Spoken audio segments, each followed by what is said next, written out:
Estamos chegando então com mais um episódio do nosso podcast Quarta Parte, Justiça e Disciplina. Eu, Marcos Peçanha. E eu, Giliar Pires. Vamos conversar hoje sobre audiência de instrução, audiência de justificação no PADM. É isso, né, Giliar? Perfeito, Peçanha. Vamos falar sobre a instrução do processo administrativo disciplinar.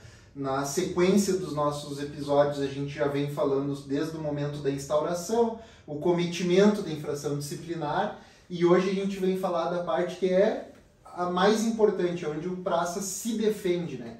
O que acontece, como é que não é, como é que é, né? Essa audiência é uma audiência mesmo ou é só um papel que a gente vai lá e entrega para o encarregado, né? Eu acho que a gente podia esclarecer um pouco para tirar dúvida, porque eu acredito que deve acontecer também contigo, mas geralmente o praça que me procura, que é o primeiro PAD que ele toma, ele vai muito perdido, né?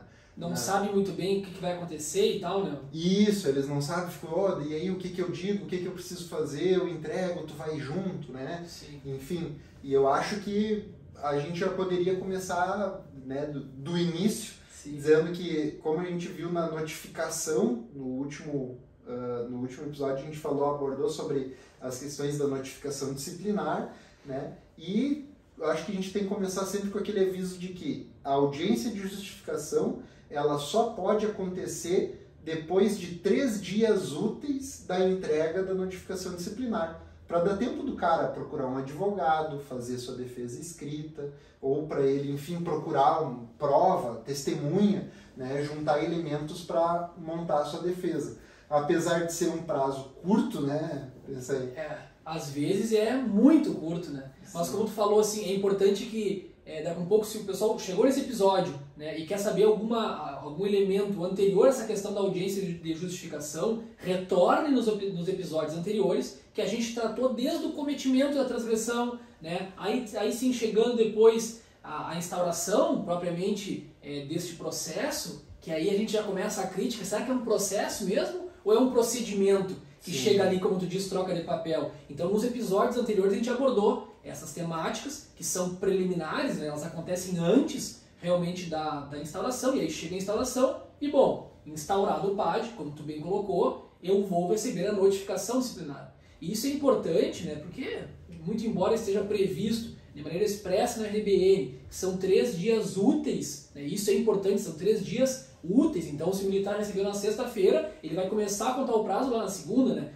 Utilizando o próprio CPC, o Código de Processo Civil, que vai dar toda essa instrução em relação a qual é o primeiro dia da contagem do prazo, né? Muitas vezes o pessoal fica, nós que somos do direito, às vezes temos algum problema, contagem de prazo que tem, bom, lá no juizado especial é ininterrupto, conta direto, né? Não, dia lá no juizado não especial não tem regra. não tem muita regra, mas aqui a gente sabe que existe uma regra e ela deve ser observada muito, de maneira muito rígida, assim, que é 3 dias úteis, né? Porque, como tu falou, às vezes pode ser um PAD simples, que eu vou escrever a resposta ali em, sei lá, em 1 hora, não é um PAD que decorre de um procedimento investigatório anterior, então ele é mais simples, ou eu posso ter um PAD demissional ali em relação ao militar que não tem estabilidade, ele vai para um simples PAD, ele pode ter a perda da função dele, ser licenciado a bem na disciplina, né, como prevê a legislação. Então, essa é uma questão importante, Giliar, e eu acredito que a gente pode começar fazendo essa análise um pouco crítica em relação a isso. Será que na audiência de justificação, né, ou melhor dizendo, né, nessa instrução do PADM, eu tenho um processo, eu tenho um contraditório efetivo, eu tenho ampla defesa, conforme consta na RDBM, conforme deveria ser, né? Sim. Eu acho que esse é um aspecto inicial, assim, introdutório para a gente abordar esse tema. E aí, eu ouvindo tu falar, eu fiquei aqui fazendo a reflexão, né, do que é o devido processo legal, se não uma alegoria do RDBM que diz lá, olha, tem que observar a ampla defesa e o contraditório. E acho que a primeira crítica que eu faço é o seguinte: quando o PAD ele decorre de um procedimento investigatório preliminar, a administração não ouve nenhuma daquelas testemunhas que foram ouvidas no inquérito ou na sindicância, enfim, mas na hora de julgar, eles se baseiam naqueles depoimentos que não foram postos ao contraditório. né? E aí, para mim, acho que vem a primeira crítica, porque é o seguinte, se eu sou defesa, né, tu sabe aquela passagem bíblica que diz onde tiver dúvida que eu leve a fé? Eu acho que o serviço do advogado é o contrário, né? Aonde tiver certeza de condenação que eu leve a dúvida. Só isso, a dúvida já é suficiente, né? Porque a dúvida absolve, né? A dúvida deveria absolver. A dúvida pela Constituição, ela tem que pesar a favor do réu, né? Então eu penso assim, então eu tenho que levar a dúvida. Quando eu estou montando uma defesa, eu não vou pensar nas testemunhas de acusação, ou eu não vou querer ouvir na audiência de justificação as testemunhas que falaram contra o praça. Quem tem que se preocupar em ouvir essas pessoas no processo disciplinar, né? Um processo com muitas aspas aqui, no processo disciplinar, quem deveria se preocupar em ouvir e expor esses depoimentos ao contraditório é a administração.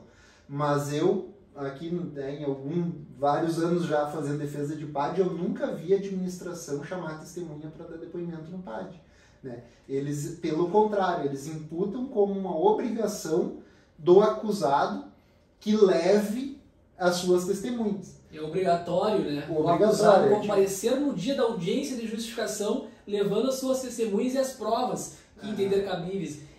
Realmente assim, a gente até brinca um pouco com essa situação, mas é muito sério, né, Juliana? Porque às vezes eu vou ter realmente efeitos ao longo de anos em relação a um simples PAD, né? A gente vai falar um pouco mais pra frente, né? Às vezes até uma negligência do servidor, não, é um PADzinho simples. Vou fazer uma defesa, eu tenho uma noção de direito aqui, tenho um amigo que me ajuda, então vamos formular minha defesa. E às vezes a sanção fica realmente mais tranquila, é uma repreensão, ou é uma detenção sem prejuízo, enfim, não tem uma alteração no comportamento, mas aí vem uma outra, altera o comportamento e vem um CDSP. E aí o cara não pode fazer um curso desse que às vezes demora 10 anos quase para abrir novamente, ou talvez nem abra mais, né? E aí o cara perdeu por uma negligência numa defesa de um PAD trouxa, com perdão da palavra, que a gente fala assim porque realmente essa é a nossa ideia, né, Juliana? Abrindo um parênteses aqui, a gente quer conversar com o praça e fazer ele entender todas essas nuances do PADM neste momento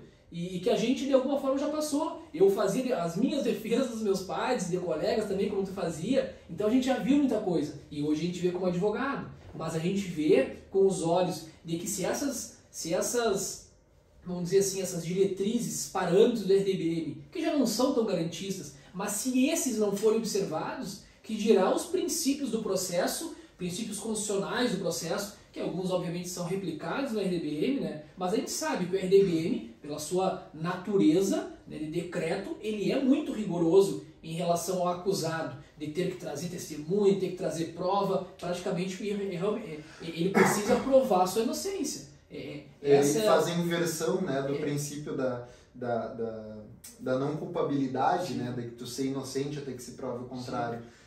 Na administração diz, olha, tu é culpado até que tu prove ser inocente, né, o que não cabe.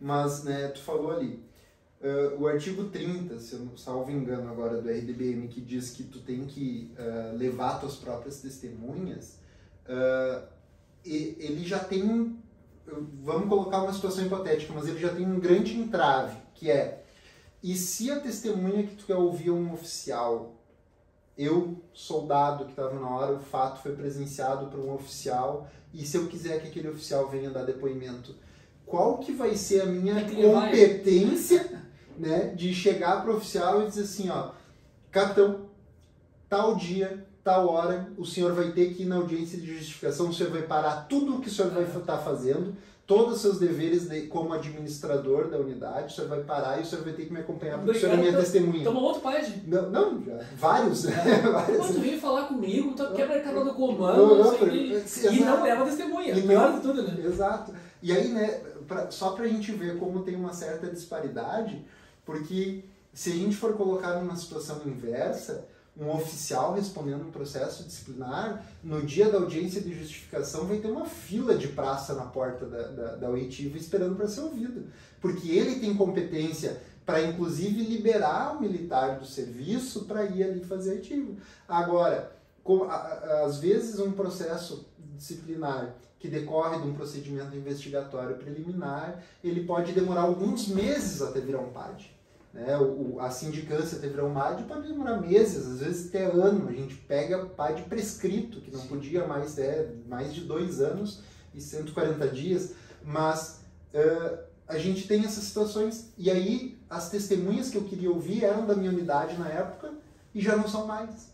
E aí como que eu vou pedir para liberar da escala outro soldado, ou um sargento, enfim, de outra unidade para vir dar depoimento a meu favor? Então, assim, eu acho que essa já tem decisão favorável, né, na JME tem decisão favorável, várias, né? Dizendo que, olha, não, esse artigo específico ele não é recepcionado porque ele viola a tua defesa contraditória a partir do momento em que tu não teria competência, inclusive eu incorreria em outra infração disciplinar se eu liberasse outro militar para ir dar depoimento para mim, beleza? Mas, e aqui a gente, né, tem um compromisso com a verdade, né? Não é unanimidade esse entendimento, inclusive no Tribunal de Justiça. Eu tenho um processo em que a gente perdeu o processo nessa questão, tentamos levar para discussão, né, nos tribunais superiores, ainda em andamento, mas o próprio Tribunal de Justiça Militar, que em alguns casos entendeu que de fato a administração, se requerido, né, e aí a gente vai entrar nisso agora, mas se requerido a administração tem que chamar o cara, o militar, a testemunha, principalmente se for militar, né?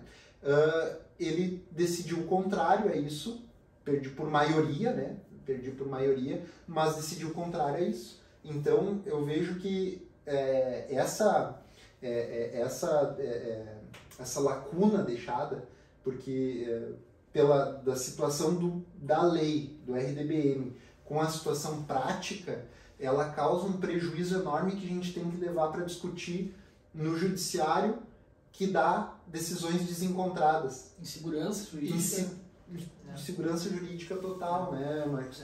Então, eu acho que o primeiro ponto seria a gente, ao longo de todos os episódios que a gente falar em PAD, né, em processo disciplinar, a gente sempre vai ressaltar o quão é importante que a gente tenha uma atualização desse regramento, né? Sim. Vamos lá, a gente tem um processo legislativo desde 2013, onde tramita ali o Código de Ética da Polícia Militar, sim, mas isso não dá voto, isso é um negócio ruim de mexer, quando que eles vão ter interesse? Né? E tu sabe que essa é uma questão, abrindo esse parênteses assim também, né, é uma questão que envolve, né, segundo aí, vamos dizer assim, a gestão, a cúpula, né, na Brigada Militar, assim, já ouvi de diversos oficiais, assim, que isso impacta diretamente na questão da manutenção, da hierarquia da disciplina. Então é óbvio, né, que para eu manter a tropa, vamos dizer assim, sob controle, quanto mais rigor, quanto mais rigidez, redução de direito eu tiver, melhor. Mas quando eu estou no outro lado, aí a figura muda. Quando a gente tem, eventualmente, né, que é muito difícil, vamos ser sinceros aqui, eu acho que por enquanto que a gente não está com os nossos convidados, a gente pode falar abertamente, enquanto advogado, as críticas que a gente tem em relação a essa estrutura. É muito difícil um oficial ser punido num PAD, né, até mesmo do ponto de vista penal, JME e tal, a gente sabe que é muito menor o número de oficiais. Então, isso não é por acaso. Eu não posso acreditar que os oficiais cometem menos transgressões ou menos crimes. Né? Claro que tem a questão toda vamos dizer assim, do número, enfim. Proporcionalidade. Né? Proporcional, né? isso. É proporcional, bom, eu tenho mais praças, enfim, tudo bem. Mas mesmo levando em consideração isso, eu tenho certeza que a conta não fecha. Né? Mas beleza, feito isso, assim, ó, eu acho que existe uma intenção muito maior por trás disso, que é o que? Cara, é rigor na apuração e eu tenho a tropa em tese sob controle, né? Só que aí, como tu falou, hoje cada vez mais os advogados que trabalham nessa área judicializam a questão, e eventualmente no tribunal, que é composto por militares, em sua maioria também, vai ter um posicionamento mais conservador, só que em alguma medida a gente começa a levar isso aí a outros tribunais, a questionar a violação de princípios constitucionais, e bom, chega uma hora, como por exemplo, a questão que envolve diretamente o RDBM, né, em relação à lei 13967, né, que teria imposto a todos os estados a questão da criação do Código de Ética, aí vem à tona o que tu falou, desde 2013 tramita aqui na Assembleia a questão da criação do Código de Ética, e aí isso aí é remexido um pouco em relação a essa lei de 2019, que impõe a criação do Código de Ética e muda radicalmente a estrutura do processo administrativo e dos princípios que norteiam, né? Porque lá a gente tem consagrado na lei de forma expressa a presunção de inocência e, sinceramente, na minha perspectiva, a fazer uma análise jurídica do RDBM, eu tenho presunção de culpabilidade, né? Estava referindo antes, Giliar, em relação a isso, né, do militar levar as provas e tal, e eu tenho aqui no artigo 30, né, que inclusive o artigo 30 do RDBM, que foi o objeto do meu trabalho de conclusão de curso numa pós-graduação que eu fiz, e ele abordava de forma específica esse artigo que fala que incumbirá ao acusado o ônus de provar os fatos por ele alegados em sua defesa, entre eles a existência de fato impeditivo, modificativo e extintivo da pretensão punitiva disciplinar. E aí ele segue, né? Mas aqui ele tem um caráter, de forma muito clara, um caráter de atribuir essa responsabilidade ao militar de provar que os fatos realmente não procedem, né? Então é uma coisa que... Isso, né? Daí tu falou, né? O que a gente teria que ter? O tal do indúbio pro réu, né? Daí tem aquela sátira que é indúbio pau no réu, né? E a grande questão é que eu ouvi uma vez, cara, de alguém que trabalhava numa sessão de justiça dizendo que eu estava errado em invocar o indúbio pro réu, né, que na dúvida absolve-se o acusado, porque nos processos disciplinares vigorava o indúbio pro società. E aí eu perguntei, disse, não, beleza, tranquilo, até, olha, é muito bacana a tua contribuição, mas eu, né, aqui, o parênteses já tapado de nojo, né? Eu disse, não, é bacana, é legal saber o entendimento de vocês e que vocês fundamentam, então, toda a visão da seção de justiça no indúbio pró-sociedade, e eu queria só a fundamentação, né? De onde é que vem? De onde é que vem o indúbio pró-sociedade? Né? Tu me dá uma linha da onde está escrito numa palavra em qualquer lei do país do indúbio pró-sociedade, paro de alegar o indúbio pró-réu, né? Pior se eles tivessem dito tá na Constituição. Não, tá na Constituição. Tá na Constituição, não chegamos a esse ponto. Mas, assim, cara, a gente vê que tem toda uma distorção e é uma construção feita, né, de que incumbe da presunção de culpabilidade. Tu é culpado e tu tem que provar que tu não é. Né? E isso, bom, fere totalmente os princípios constitucionais e tal, mas na prática isso gera uma agonia. Isso gera uma agonia, gera um desespero do cara, porque os caras vêm procurar, quando ele vem procurar, ele diz assim, ó, olha, eu sei que não adianta, né, que quando eles querem, eles nos punem, mas tu acha que dá pra fazer alguma coisa? Cara, quando essa frase que eles usam pra nos procurar, já demonstra muita impressão que eles têm da administração, do PAD, do processo.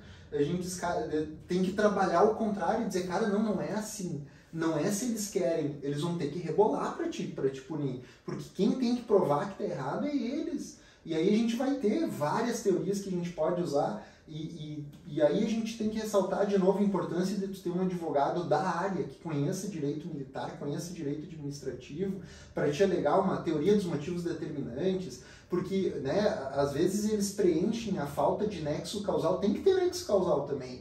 O fato que eles estão imputando tem que ter gerado a violação ao bem jurídico tutelado da hierarquia, da disciplina. E eles preenchem com umas coisas absurdas o nexo causal, dizendo que não tem, ele deveria saber, ou ele deveria, se não foi ele deve saber quem foi, então ele tem que pagar como um caráter pedagógico para mostrar para os demais. Não, isso é um absurdo. E a gente tem conseguido, né, bons resultados trabalhando contra isso, né? Mas é toda uma mentalidade construída há anos que a gente vê, 180 anos, né? Temos a brigar. Não, e a importância que tu falou assim, não é só o direito militar, né? É conhecer muito o direito administrativo, né? Porque toda essa questão de como é que é composto um ato administrativo, e aí a gente vai pegar lá os elementos do ato, e aí eu vou pegar a teoria dos motivos determinantes, eu vou pegar, enfim, diversas outras teorias e outras fundamentações que são utilizadas que eu consigo anular o ato administrativo. Então, às vezes, uma defesa ela não está pautada nem no mérito, mas na forma do ato, na forma que foi conduzida, ou na falta de algum elemento essencial ao ato, ou um desvirtuamento, uma falta de motivação, enfim, são diversas teorias. Isso de forma, né? Até porque, né, e aqui que a gente entrou, e o tema, né, de instrução é onde a gente vai encontrar a maioria dos vícios, a maioria dos defeitos, né? Mas só para a gente contextualizar, o que tu leva para um judiciário não é o mérito, né? Não é o isso é justo, isso não é justo. Se eu chegar no judiciário dizendo que a punição foi injusta, lógico, né? Salva ali uma desproporcionalidade declarada, sim, mas se eu não levar isso, o judiciário não vai nem entrar na questão, porque, sim, ele vai dizer, olha, eu não posso entrar no mérito do... Intangibilidade, né? É, isso.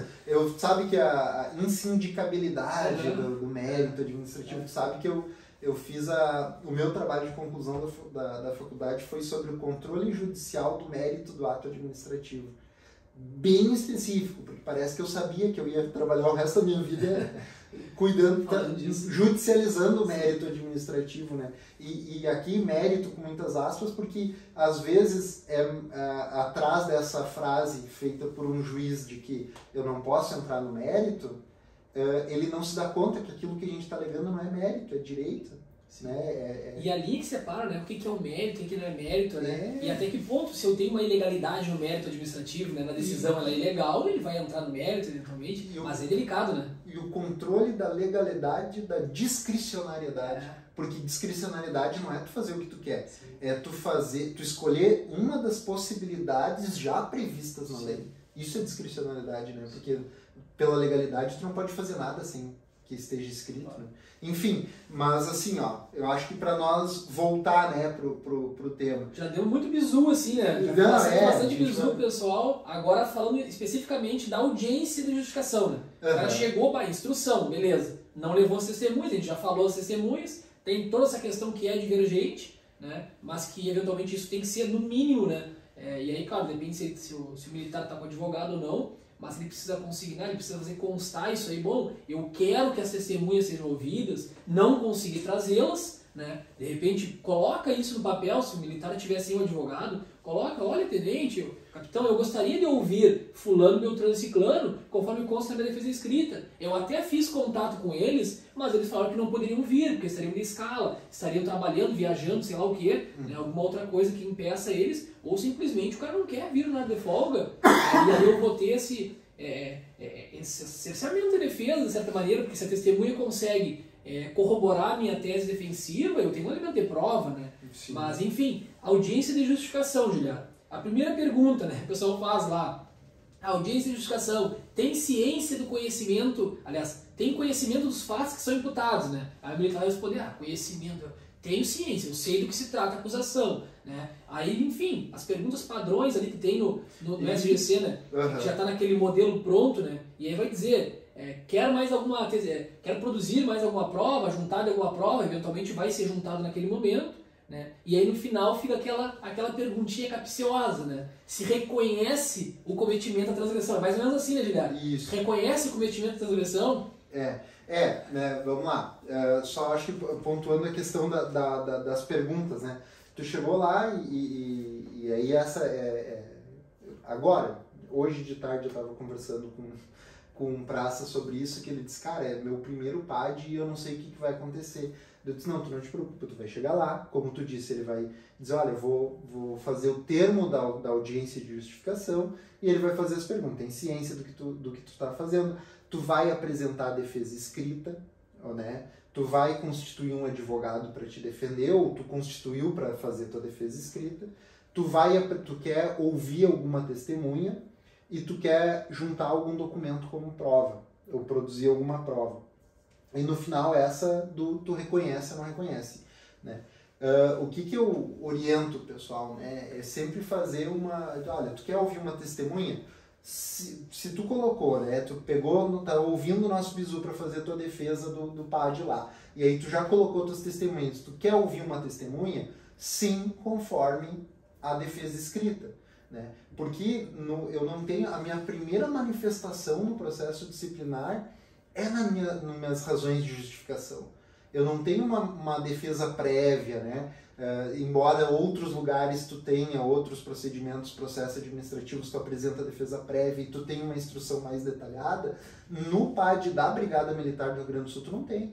Então, a minha primeira manifestação, o que eu faço? Eu informo as provas que eu quero produzir. E aí, olha a dificuldade. E se o documento que eu quero juntar eu não tenho? E se o documento é um mapa de carga horária? né, que está em posse da administração. Como é que eu vou juntar isso? Eu tenho que fazer o requerimento por escrito na minha defesa e pedir que o encarregado solicite cópia do documento e junte.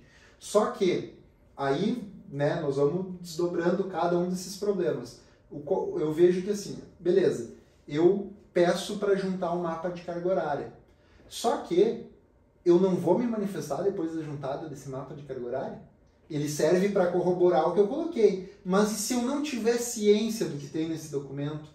Se for um contraditório em relação à prova não existe, né? Exato, então tu não vai expor a prova contraditória, né? Já e eu não tenho processo. Se eu não tenho contraditório, não tem processo. Um termo de apreensão, sei lá, de um cartório que vai ser citado ali na acusação, mas que não foi juntado. Sim. E aí tu não quer que perícia. Uma perícia.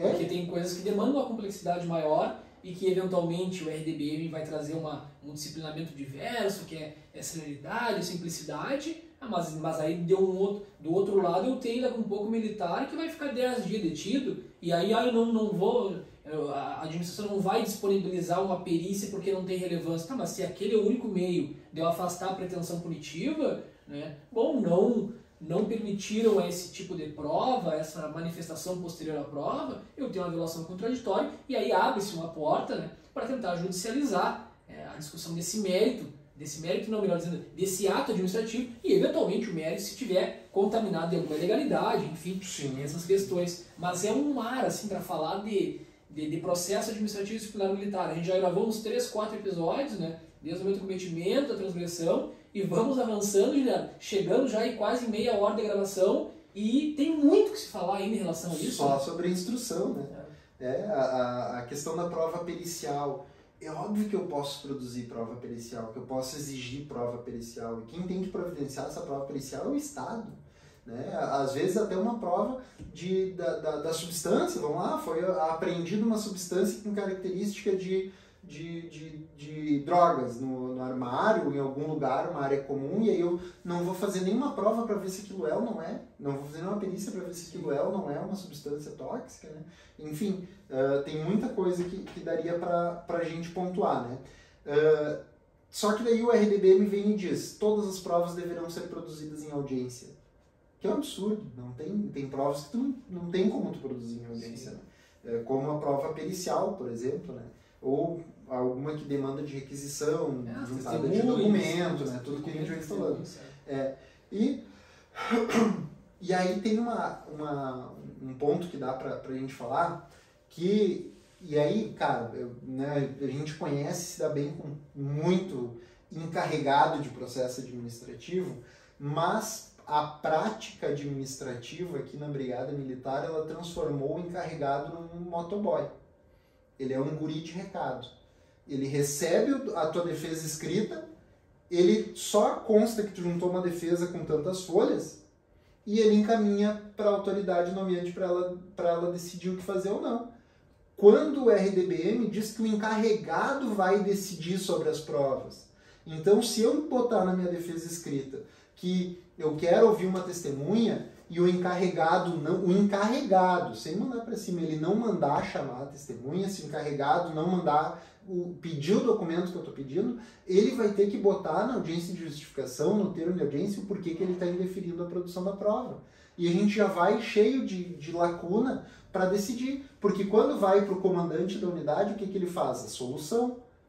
Na solução, raramente existe um despacho saneador que diz, olha, conforme a defesa pediu isso, isso e isso, defiro tal e tal, tal pedido e tal, remeta-se ao encarregado para providenciar. Mas o encarregado, ele tem essa competência, esse poder para fazer isso, né? Mas na maioria dos casos ele vai direto para a solução. Sim. Nós vamos ter que chamar um encarregado aí para conversar conosco, mas o que eu ouço muito é isso, assim, né? Eu chego no encarregado, às vezes acompanhando o militar, às vezes não, porque isso é importante, como tu falou, né? Digamos que o militar procurou o advogado, procurou o auxiliar. O auxiliar vai fazer minha defesa. Tu não precisa estar junto com ele nessa audiência de justificação. Tu pode fazer a defesa, orientar ele, ó, é o seguinte, brigadiano, tu vai chegar no dia, na hora lá que o encarregado marcou, tu leva a defesa escrita, ele vai fazer o termo, tudo isso que a gente falou, vai fazer o termo da audiência, né, de justificação, e tu pega uma cópia, um protocolo e tal, pra gente se resguardar disso, né? Mas tu não precisa estar junto. É importante que faça constar que foi constituída a defesa técnica, até para que depois a gente também esteja, de certa forma, vinculado à solução do PAD, porque o brigado não precisa se preocupar, recebi a solução, fica tranquilo, constou na ata que eu sou a defesa constituída, eu obrigatoriamente tenho que ser notificado, tenho que ser intimado da publicação, enfim, da solução, para poder, a partir desse momento, ter os mesmos 3 dias úteis para apresentar o recurso. Mas, enfim, é importante que se diga isso, né? O militar, às vezes, constitui o advogado e, por N razões, às vezes, até pela simplicidade do fato, não, é o seguinte, está aqui a defesa, vai lá e entrega. Ele entrega isso, né? E, enfim, fica consignado e a partir daquele momento, você sabe o que vai acontecer? Bom, como tu falou, agora vai para a autoridade nomeante para solucionar. Mas quando eu acompanho, por vezes, aí um carregado assim, eu digo, ô tenente, não sei o que tô fazendo aqui, solicitando tal coisa, eu não sei, como tu falou, eu não sei, eu vou mandar pro homem lá e o homem que decide se vai chamar as testemunhas, se não vai. Eu só pego o papel e mando. Eu mando pro homem, né? E fica nisso, né? Dificilmente, eu já tive essa experiência de estar com o encarregado, de conversar com ele e de explicar, assim, sabe, Giliar, dizer assim, olha, tenente, eu acho que é importante isso, né? Eu, como defesa técnica, eu entendo que isso é imprescindível, né, para que a gente consiga dar andamento. Agora, se o senhor vai fazer ou não vai fazer e tal, é seu critério. Eu não mando nada. Eles falam isso, né? E só falta eles dizerem, eu sou muito recado, né? Eles falam assim, não, eu só mando pro homem, né? O homem é o comandante lá, o subcomandante que instaurou. E aí fica nesse leva e traz e muitas vezes inviabiliza, né, a defesa quando a gente não tem alguma coisa dessa. E isso é ruim, desculpa te interromper, não. Mas isso é ruim porque é o seguinte, cara, isso quem perde é a administração. Porque tu perde tempo, né? Indo e voltando o procedimento, coisa que o encarregado poderia já ter essa competência e resolver. Ele tem a competência legal, mas de fato as unidades poderiam instruir os seus encarregados para, de fato, eles exercer essa competência, né? E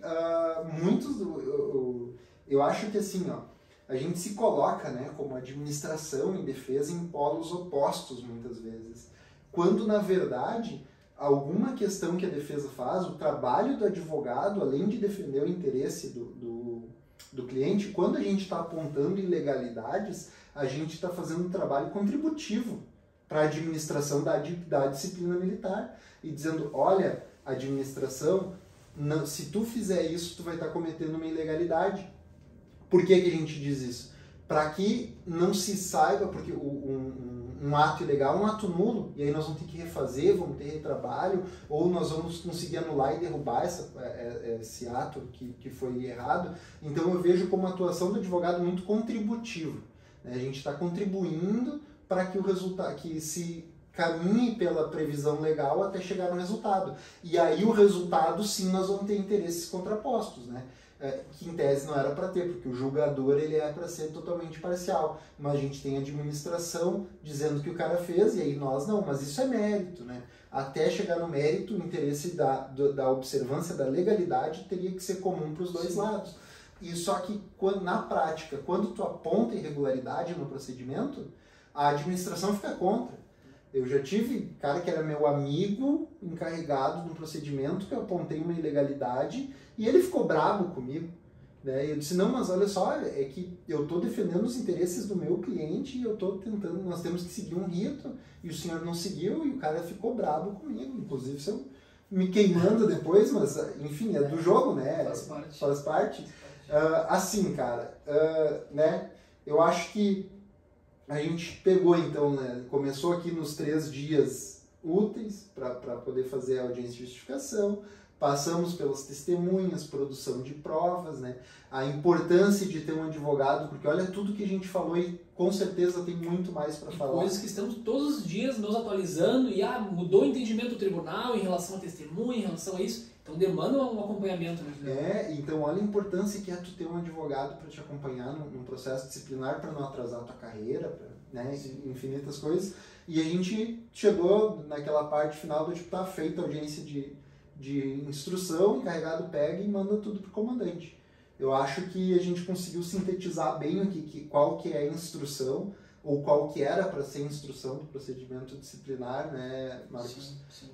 Embora não tenhamos, obviamente, esgotado o assunto, porque é uma imensidão, realmente, poderíamos falar horas e horas sobre isso, analisando o acórdão que acolhe isso, como é que o tribunal se manifesta e qual é a fundamentação utilizada, para ver de que maneira isso vai mudando ao longo do tempo, né? Mas, como a gente disse, a gente buscou aqui, nesse curto espaço de tempo, dar uma visão geral em relação aos aspectos mais importantes que o militar precisa saber, para levar um pouco, bom, não tem condições, ou é uma situação um pouco mais simples que ele quer arriscar, né? Ele acha que tem conhecimento, quer arriscar, bom. Aqui nós conseguimos levar um panorama que vai trazer os pontos mais delicados que devem ser observados e algumas coisas que podem ser feitas, né, para tentar, vamos dizer assim, ter uma defesa mais efetiva, né, e mais próxima de conseguir um resultado, uma solução favorável, e é disso que a gente vai falar no próximo episódio, a solução, o julgamento, né. Vamos finalizando por aqui, né, Giliardo?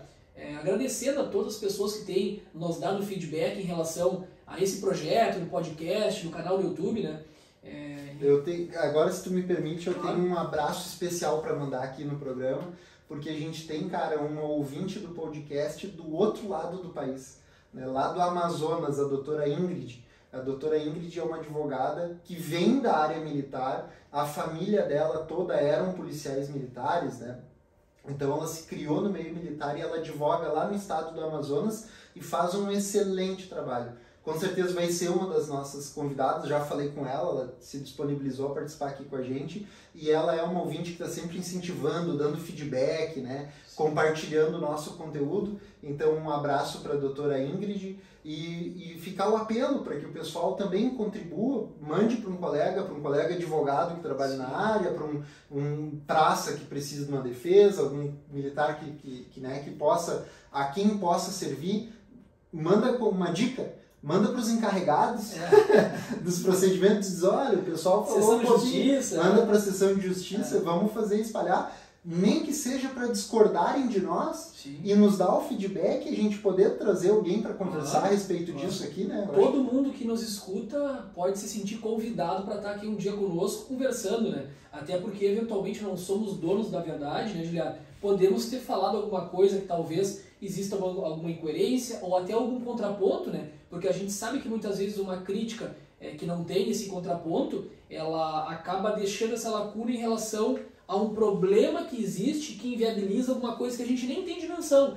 O encarregado não faz isso por quê? A gente não sabe às vezes, mas se há essa abertura, daqui a um pouco alguém se sente à vontade para dizer, não, eu vou explicar um pouco para esses advogados que não sabem muito bem o que acontece, eu vou dar um feedback em relação a isso. Tudo bem, por mais que nós também tenhamos esse contato com a caserna, fomos soldados, com muito orgulho, soldados da Brigada Militar, né, as coisas mudam, Guilherme. Então talvez, né, a nossa percepção às vezes ela pode estar, vamos dizer assim, incompleta em relação a algum procedimento. Ou viciada pelo olhar da defesa. Pode, né? Mas assim, perfeito, mas que venham fazer isso para a gente fazer esse contraponto, né? Com certeza. Acho que seria bacana. Com certeza. Mas então, eu acho que assim, acho que a gente venceu mais um episódio, conseguimos encerrar aqui toda a questão da instrução, né? Lógico, não esgotando o assunto. E no próximo programa, então, vamos falar sobre a solução do processo administrativo. Solução, julgamento. Vamos adentrar nesse tema aí que tem também bastante elementos assim, para ser abordado e que vai dar, vamos dizer assim, um suporte todo para a questão dos recursos depois, né? Não, e esse eu já dou o spoiler aqui, que tem coisa que me inquieta, né? Na solução tem coisa que me incomoda, que bate forte aqui. Mas vamos lá, fica aí o convite para que o pessoal venha se indignar comigo, então. É isso aí, aguardamos a todos, então, no próximo episódio. Muito obrigado. Feito, um abraço. Um abraço a todos.